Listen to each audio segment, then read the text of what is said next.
પુરુષોત્તમ ભગવાનની જય.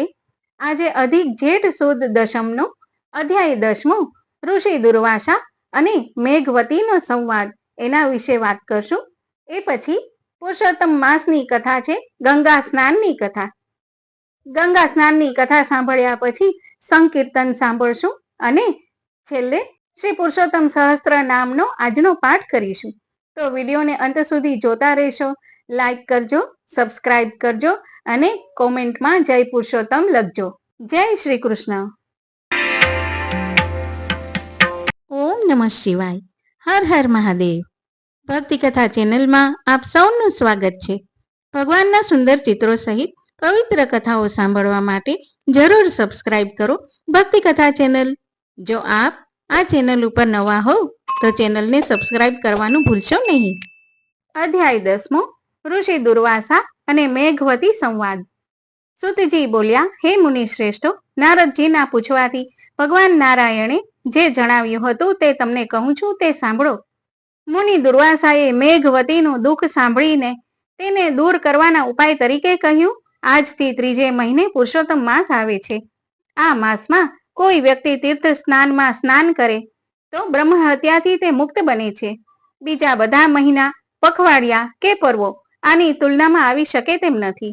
તેથી તું આ માસમાં વ્રત, પૂજન, દાન વગેરે કરજે. હું પણ આ પુરુષોત્તમ માસ સેવું છું. પોતાનો એક દાખલો આપતા દુર્વાસાએ જણાવ્યું કે એક વખત અંબરીશ રાજાને બાળી નાખવા મેં કૃત્યા છોડી હતી. તે વેળા શ્રી હરિએ તેમનું સુદર્શન ચક્ર મારી ઉપર છોડ્યું હતું, પણ પુરુષોત્તમ માસના સેવનને લીધે હું તેમાંથી ઉગરી ગયો હતો.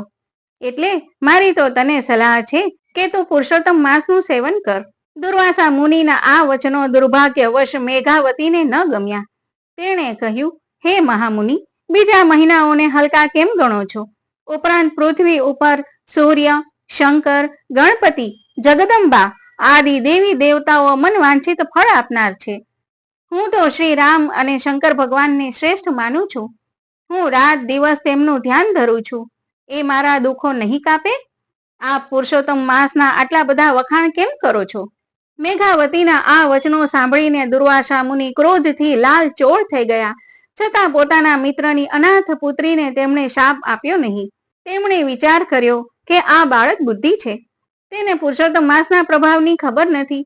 વળી તે શોકમાં ડૂબેલી છે, એટલે તે મારા શાપને સહન કરી શકશે નહીં. તેમણે દયા લાવીને કહ્યું, હે ભાગ્યહીન છોકરી, તું મારા મિત્રની પુત્રી છે. તું સારા સાર સમજી શકતી નથી. તેનું મને દુઃખ છે. તે પુરુષોત્તમ માસનો અનાદર કર્યો છે, તે ઠીક નથી કર્યું. હું તો બદ્રિક આશ્રમ જાઉં છું, તારું કલ્યાણ થાવ. પણ શુભ કે અશુભ જે થવાનું હોય છે તેને કોઈ પણ ટાળી શકતું નથી. દુર્વાસા મુનિ તો જતા રહ્યા. પછી પુરુષોત્તમ માસનું અપમાન કરવાને કારણે તે મુનિ કન્યા ઝાંકી પડી ગઈ. લાંબો સમય વિચાર કર્યા પછી તેણે શંકર ભગવાનનું આરાધન શરૂ કર્યું, કેમ કે તે માનતી હતી કે ભગવાન શંકર તત્કાળ ફળ આપનાર છે. શ્રી બૃહદ નારદીય પુરાણના પુરુષોત્તમ મહાત્મ્યનો દુર્વાસા મેઘાવતી સંવાદ નામનો 10મો અધ્યાય સંપૂર્ણ. બોલો પુરુષોત્તમ ભગવાનની જય. હવે આપણે સાંભળીએ પુરુષોત્તમ માસની પાવન કથા, ગંગા સ્નાનની કથા. એક ગામ હતું. તેમાં બ્રાહ્મણ પોતાના દીકરા સાથે રહે. દીકરો મોટો થતા બ્રાહ્મણે તેને પરણાવ્યો. તેની વહુ આવી એટલે બ્રાહ્મણે દેવ દર્શન, પૂજા પાઠ અને કર્મકાંડમાં ધ્યાન આપ્યું. કર્મકાંડને કારણે બ્રાહ્મણ પાસે 2 પૈસાની મૂડી થઈ હતી. તે જરૂરિયાતવાળા ખેડૂતને પૈસા ધીરતો. ખેડૂત પાક પાકતા તે વેચી બ્રાહ્મણને વ્યાજ સાથે મૂડી પરત કરતો. બ્રાહ્મણે એક દિવસ કર્મકાંડનું કાર્ય પતાવી ઘરે આવ્યો ત્યારે દીકરાની વહુએ રસોઈ તૈયાર રાખી નહોતી. આથી બ્રાહ્મણે દીકરાની વહુને ઠપકો આપ્યો.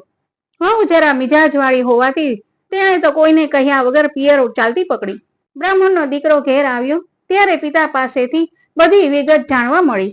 તેને પણ થયું કે ભલે ગઈ તેના પિયર, 4 દિવસ રહી તે તેની મેળે અહીંયા આવી જશે. એમ કરતા પુરુષોત્તમ માસ નજીક આવ્યો. બ્રાહ્મણે તેના દીકરાને કહ્યું, દીકરા, 2 દિવસ પછી પુરુષોત્તમ માસ ચાલુ થાય છે. હું દર વખતે પુરુષોત્તમ માસનું વ્રત કરું છું.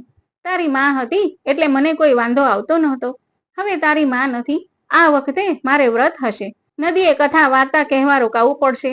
કર્મકાંડનું કામ પણ ચાલુ રહેશે, એટલે એકટાણું ભોજન બનાવવાની તકલીફ રહેશે.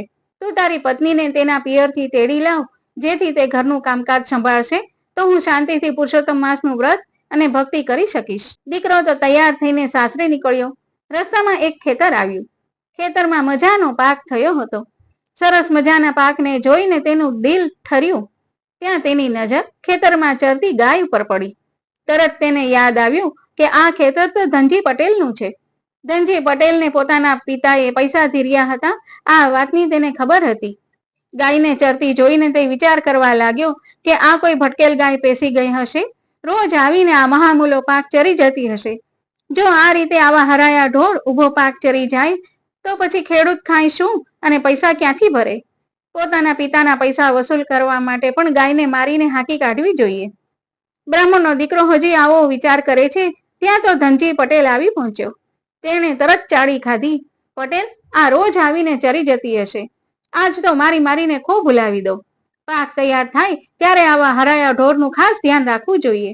પાક વેડફાઈ જશે તો પૈસા કેવી રીતે બચશે? ધનજી પટેલના હાથમાં લાકડી હતી એટલે એમણે તો ચરતી ગાયને ધબોધબ ઢીબવા માંડી. ગાય મારને કારણે મરણતોલ દશામાં બેસી પડી. હવે તે ઘડી બે ઘડીની મહેમાન હતી. મરતા પહેલા ગાયને વાચા આવી.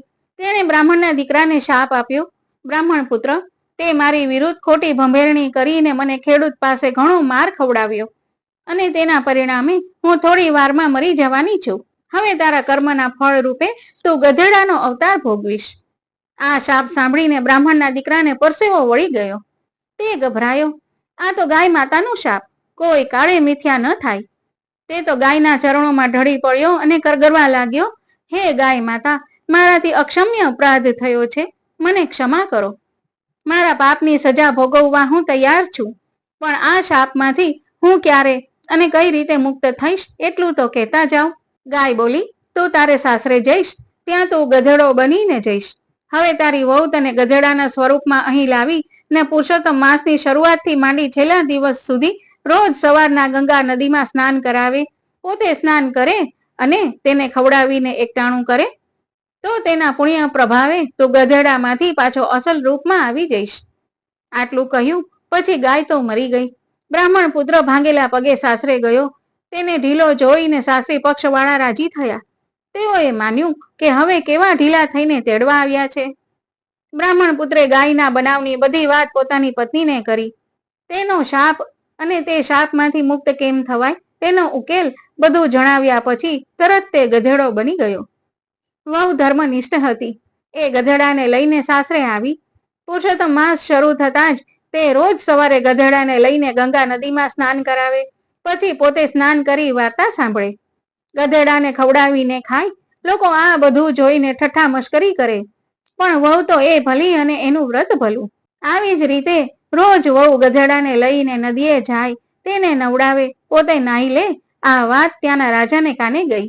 રાજાએ સિપાહીઓ મારફતે ગધેડાને પકડી મંગાવ્યો. વહુ તો રડતી રડતી રાજા પાસે તેમના મહેલે ગઈ. રાજા ઝરૂખામાં ઊભા હતા. બહાર ગધેડા બાંધેલ હતા.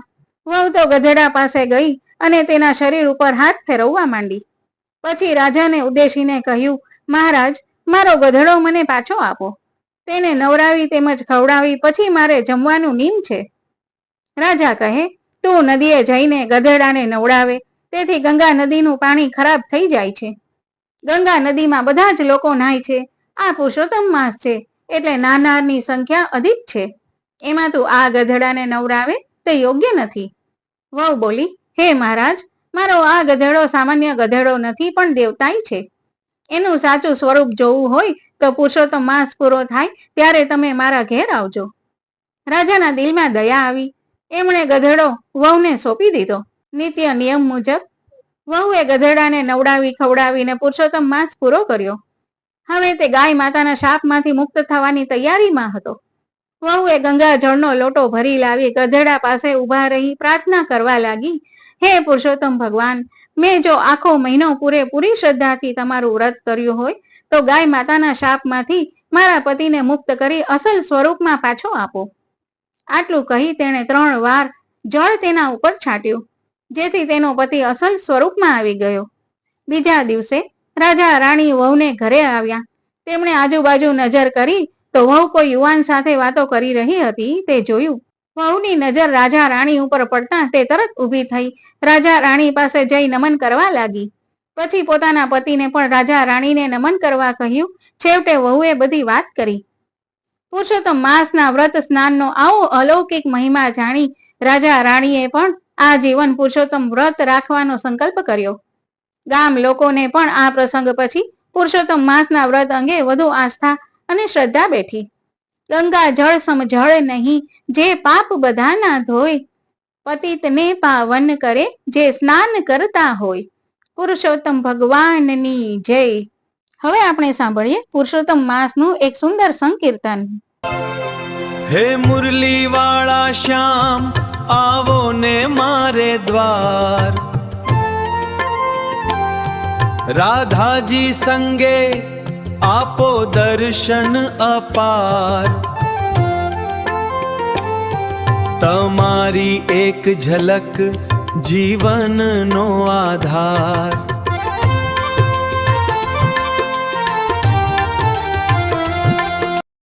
પુરુષોત્તમ ભગવાનની જય. હવે સાંભળીએ શ્રી પુરુષોત્તમ સહસ્ત્ર નામનો આજનો પાઠ. ઓમ ગુઢાર્થ જ્ઞાપનાય નમઃ. ઓમ સર્વ મોક્ષાનંદ પ્રતિષ્ઠિતાય નમઃ. ઓમ પુષ્ટિ પ્રરોહ હેતવે નમઃ. ઓમ દાસૈક જ્ઞાત હૃદય ગતાય નમઃ. ઓમ શાંતિ કરતે નમઃ. ઓમ સુહિત કૃતે નમઃ. ઓમ સ્ત્રી પ્રસવે નમઃ. ઓમ સર્વ કામ દુહે નમઃ. ઓમ પુષ્ટિ વંશ પ્રણેત્રે નમઃ. ઓમ વિશ્વરૂપેષ્ટ દેવતાયે નમઃ. ઓમ કવચાત્મને નમઃ. ઓમ પાલનાત્મને નમઃ. ઓમ વર્મોપચિતિ કારણાય નમઃ. ઓમ વિશ્વરૂપ શિરચ્છેદિને નમઃ. ઓમ ત્વાષ્ટ્ર યજ્ઞ વિનાશકાય નમઃ. ઓમ વૃત્ર સ્વામિને નમઃ. ઓમ વૃત્ર ગમ્યાય નમઃ. ઓમ વૃત્ર વ્રત પ્રાણાય નમઃ. ઓમ વૃત્ત કીર્તિયે નમઃ. ઓમ વૃત્ત મોક્ષાય નમઃ. ઓમ મઘવત પ્રાણ રક્ષણાય નમઃ. ઓમ અશ્વમેઘ હવીર ભોકર્તે નમઃ. ઓમ દેવેન્દ્રામિવ નાશકાય નમઃ. ઓમ સંસાર મોચકાય નમઃ. ઓમ ચિત્રકેતુ બોધન તત્પરાય નમઃ. ઓમ મંત્ર સિદ્ધયે નમઃ. ઓમ સિદ્ધિ હેતવે નમઃ. ઓમ સુસિદ્ધિ ફલદાયકાય નમઃ. ઓમ મહાદેવ તિરસ્કર્તે નમઃ. ઓમ ભક્ત્યે પૂર્વાર્થ નાશકાય નમઃ. ઓમ દેવ બ્રાહ્મણ વિદ્વેષ વૈમુખ્યા જ્ઞાપાય નમઃ. ઓમ શિવાય નમઃ. ઓમ આદિત્યાય નમઃ. ઓમ દૈત્યરાજાય નમઃ. ઓમ મહત્પતયે નમઃ. ઓમ અચિંત્ય કૃતે નમઃ. ઓમ મરુતામ ભેદકાય નમઃ. ઓમ ત્રાત્રે નમઃ. ઓમ વ્રતાત્મને નમઃ. ઓમ પું પ્રસૂતિ કૃતે નમઃ. ઓમ કર્માત્મને નમઃ. ઓમ વાસનાત્મને નમઃ. ઓમ ઉતિલીલા પારણાય નમઃ. ઓમ સમદૈત્યસુરાય નમઃ. ઓમ સ્વાત્મને નમઃ. ઓમ વૈષમ્ય જ્ઞાન સંશ્રયાય નમઃ. ઓમ દેહાદ્યુપાધિર હિતાય નમઃ. ઓમ સર્વજ્ઞાય નમઃ. ઓમ સર્વહેતુ વિદે નમઃ. ઓમ બ્રહ્મ વાક સ્થાપન પરાય નમઃ. ઓમ સ્વજન્માવધિ કાર્ય કૃતે નમઃ. ઓમ સદ વાસના હેતવે નમઃ. ઓમ ત્રિસત્યાય નમઃ. ઓમ ભક્ત મોચકાય નમઃ. બોલો પુરુષોત્તમ ભગવાનની જય.